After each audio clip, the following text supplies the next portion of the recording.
After the battles were over, a new fight began, not with tanks or guns, but with words. As Montgomery took credit for Allied victories, Bradley faced a choice: protect unity or protect the truth. War does not only test armies, it tests egos. And by the winter of World War II, the battlefield in Europe was no longer just a clash of nations. It was a collision of personalities. No rivalry embodied this more quietly, yet more bitterly, than the one between American General Omar Bradley and British Field Marshal Bernard Montgomery. On the surface, they were allies. Beneath that surface, resentment simmered, carefully hidden behind handshakes, briefings, and forced smiles. Bernard Montgomery was brilliant, disciplined, and deeply convinced of his own importance. He believed victory came from careful planning and absolute control. And he believed, without hesitation, that he was the best commander the Allies had. Omar Bradley, by contrast, was understated, restrained, and uncomfortable with self-promotion. Known as the GI's general, Bradley cared less about headlines and more about the men who carried rifles through mud and fire. These two men were bound to clash, not with raised voices, but with something far sharper: credit. As the Allied armies pushed through France after the Normandy landings, American forces bore the brunt of the fighting across vast stretches of territory. It was Bradley's army group that fought through hedgerows, endured brutal counterattacks, and broke the backbone of German resistance in the West. Yet time and again, Bradley noticed a pattern that disturbed him deeply. In press briefings, strategic discussions, and post-operation narratives, Montgomery positioned himself at the center of Allied success. Even when American armies had done most of the fighting, Bradley did not explode. He did not confront Montgomery publicly. Instead, he did what he always did. He observed, absorbed, and remembered. Those close to him later said, Bradley's calm demeanor masked a growing frustration. It wasn't vanity that troubled him. It was fairness. The American soldier, bleeding and advancing mile by mile, deserved recognition.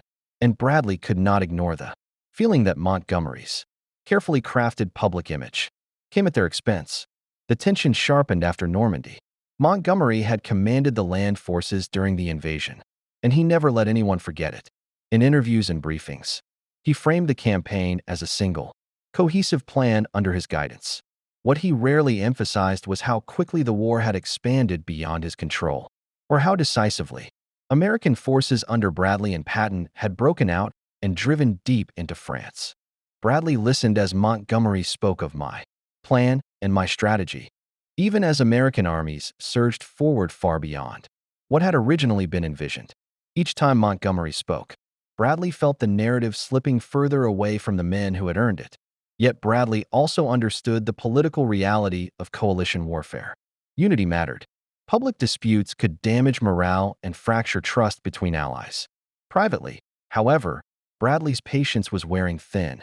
In conversations with trusted aides, he expressed disbelief at Montgomery's need for personal validation. Bradley believed that war was not a stage for individual glory. It was a shared burden, paid for in lives.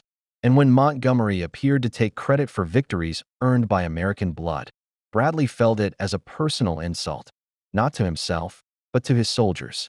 The breaking point did not come with a single speech or interview. It came gradually, through repetition. Montgomery's insistence on portraying himself as the architect of victory became impossible to ignore. Even Eisenhower, the supreme Allied commander, noticed the strain. Ike valued Montgomery's competence, but he also recognized the resentment building among American commanders. And at the center of that resentment stood Bradley, quiet, controlled, and increasingly resolved not to let history be rewritten. Bradley's response was not dramatic. It was measured. He chose his words carefully, knowing they might one day be read by historians rather than heard by reporters.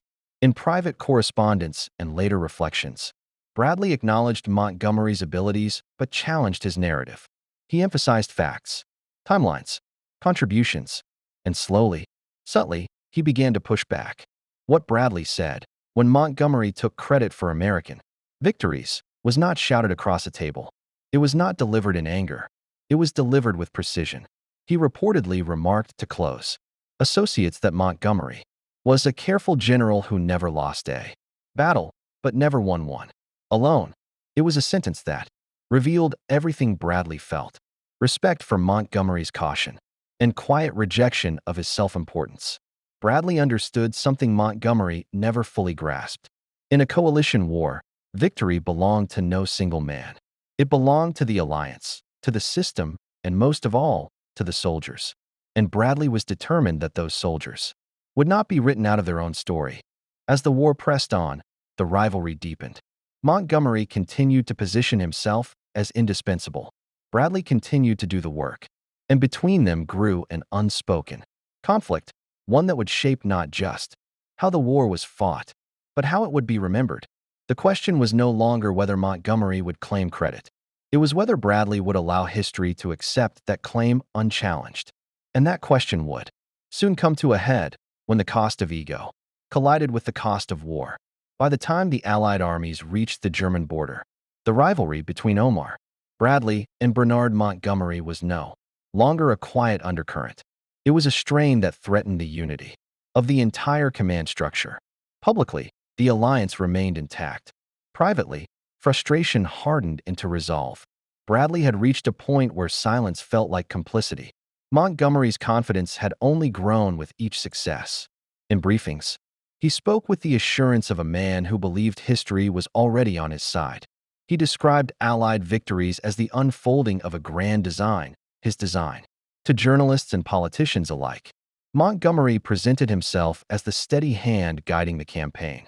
Even as American armies under Bradley and Patton were doing the heaviest lifting across vast fronts, Bradley listened. He always listened. But he also counted. He counted divisions engaged, casualties suffered, ground taken, and cities liberated. The numbers told a story that Montgomery's speeches did not. And Bradley knew that if those numbers were ignored long enough, they would disappear from memory altogether. The moment that changed everything came not on the battlefield, but in a quiet meeting with Dwight Eisenhower. Eisenhower had long acted as a buffer between his commanders, smoothing tensions and preserving unity. But even I could sense that something had shifted. Bradley, usually reserved to the point of self-effacement, spoke with unusual firmness. He did not attack Montgomery directly. Instead, Bradley spoke of fairness. He spoke of responsibility.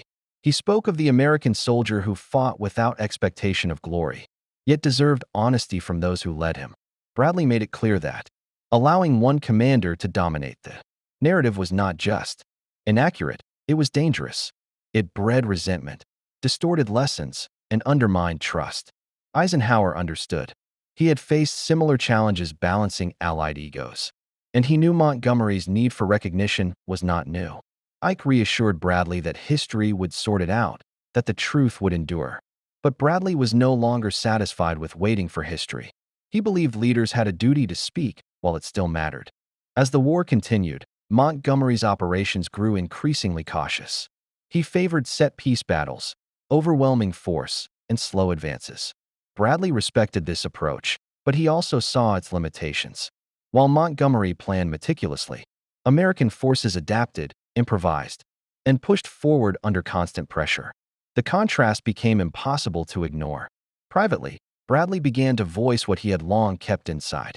To trusted officers, he remarked that Montgomery was more concerned with how battles looked than how they were fought.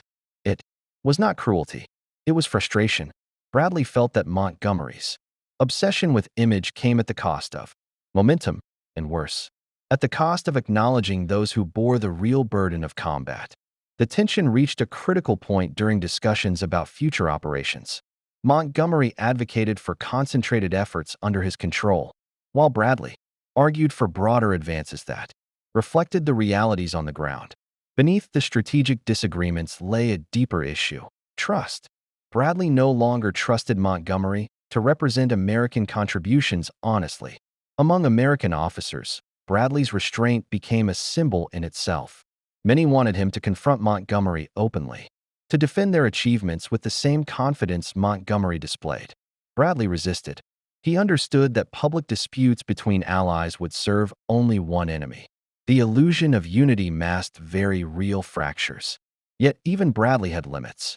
In one particularly candid moment, he reportedly said that Montgomery never saw a battle he didn't think he alone had won. The remark was sharp, but it carried the weight of accumulated frustration. It reflected Bradley's belief that leadership was about service, not self-promotion. As victory drew closer, the rivalry took on a new dimension: legacy. Montgomery was already shaping how the war would be remembered, positioning himself as the architect of Allied success.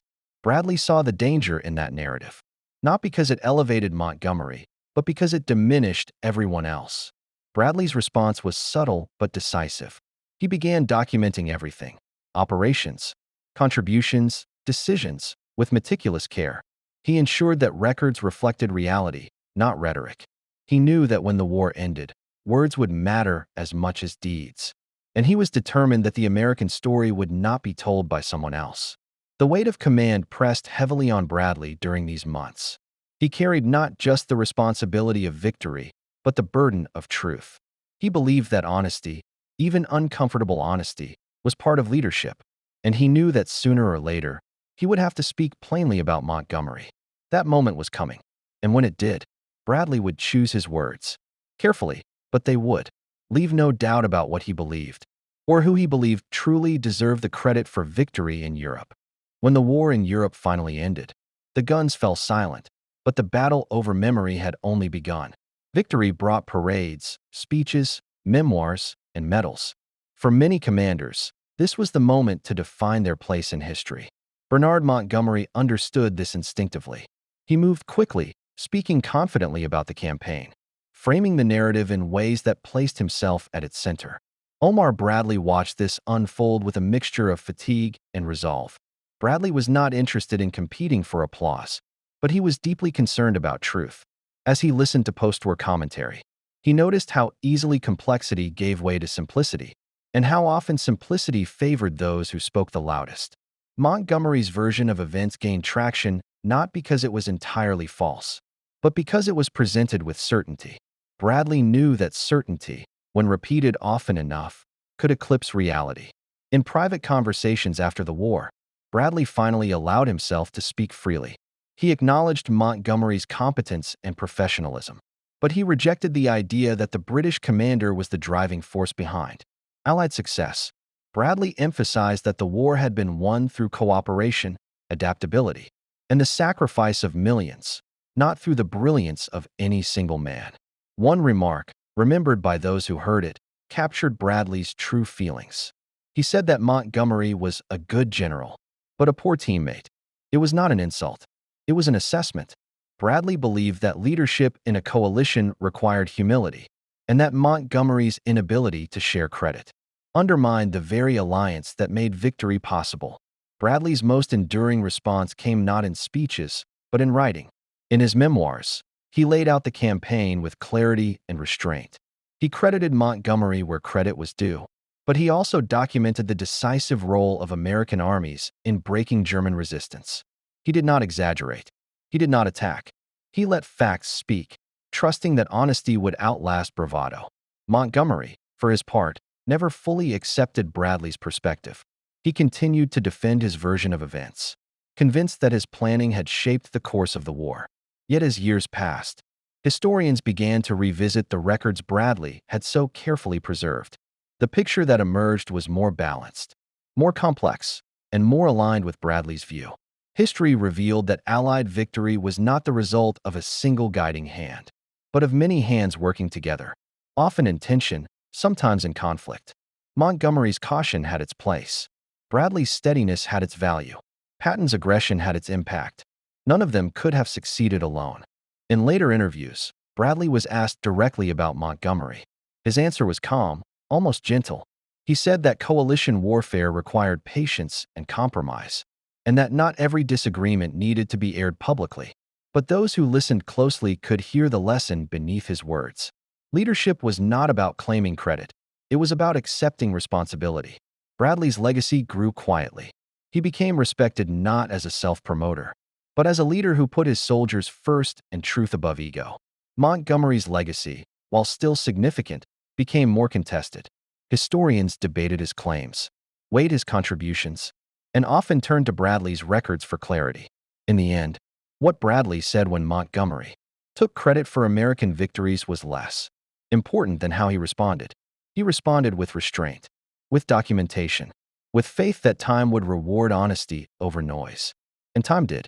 Today, when the story of the Allied victory in Europe is told, it is told not as the triumph of one man, but as the achievement of many. Omar Bradley's voice, once quiet amid louder ones, now carries weight because it was grounded in truth. Bernard Montgomery remains a figure of skill and controversy, respected but questioned. The war taught many lessons. One of them was this: battles may be won by generals, but history is written by those who tell the whole story. And in that story, Omar Bradley finally had his say.